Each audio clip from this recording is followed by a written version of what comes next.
our first reading, it speaks about the farewell discourse of Saint Paul.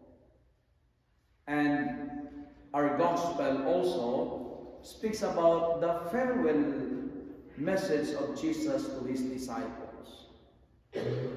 And the gospel tells us three promises of Jesus. He's leaving, he's giving farewell, but he gives promises to his disciples. And what are those promises? Number one, he promised protection.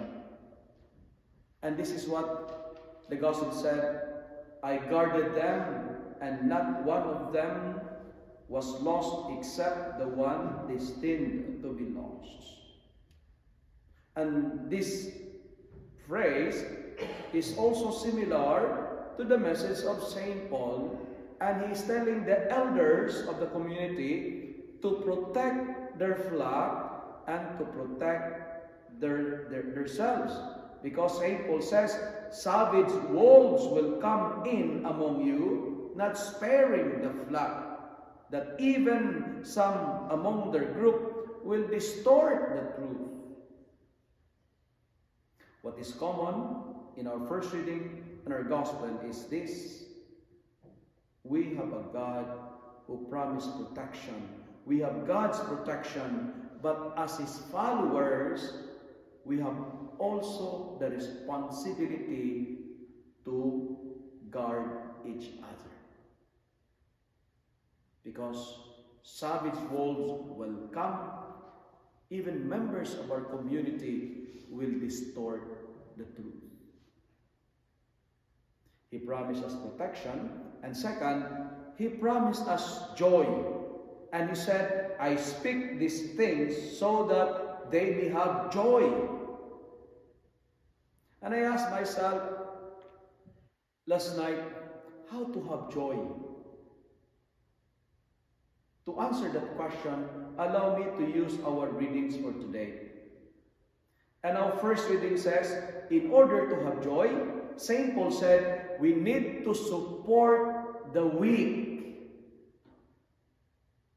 There is joy in supporting the vulnerable. There is joy in supporting the less fortunate.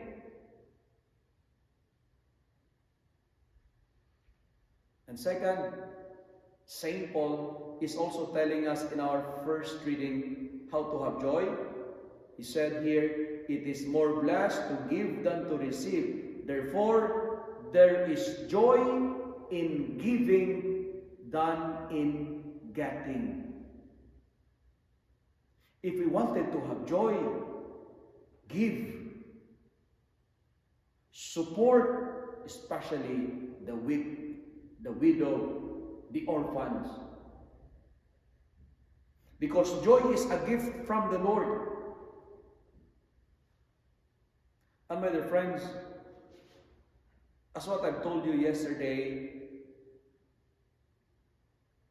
Jesus is the true source of joy. And joy, we cannot get it from, I told you yesterday, from prestige, from fame, from connections.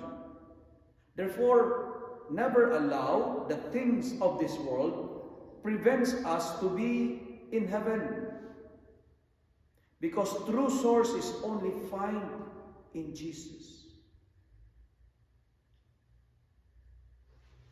Having the Lord, having the Creator, having Jesus is more important than having His works and having His masterpiece. Because I told you yesterday, joy is knowing God, doing His will, and having Him. Jesus promised us protection. He promised also us joy like He promised to His disciples. And third, He promised us of salvation. And He said, I sanctify them so that they be sanctified in truth. Salvation. As what I told you last Sunday, Heaven must be our ultimate dream, our ultimate aim, our ultimate goal in life. To be saved must be our highest aspiration in life. To be in heaven must be in our daily prayers.